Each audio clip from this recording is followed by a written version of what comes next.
qui est intéressant à dire, et puis après je peux m'arrêter là, mais c'est que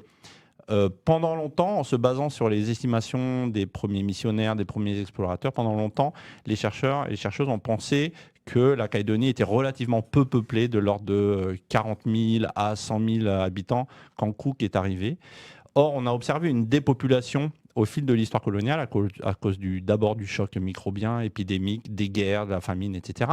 Et l'étiage, c'est-à-dire le point le plus bas, c'était dans les années 1920, où il y avait à peu près 20 000 Kanaks. Et on disait, ben voilà, avant ils étaient 40, 100 000 et ça a baissé. Ce que nous disent nos collègues archéologues qui ne cessent de trouver de nouvelles traces, ils nous disent, vu la densité qu'on a de traces de villages ou de cultures, en fait le pays était beaucoup, beaucoup plus peuplé, sans doute plusieurs centaines de milliers, ce qui veut dire que la dépopulation, elle touche plutôt à des taux de l'ordre de 80-90% de dépopulation en à peu près un siècle. Donc c'est des taux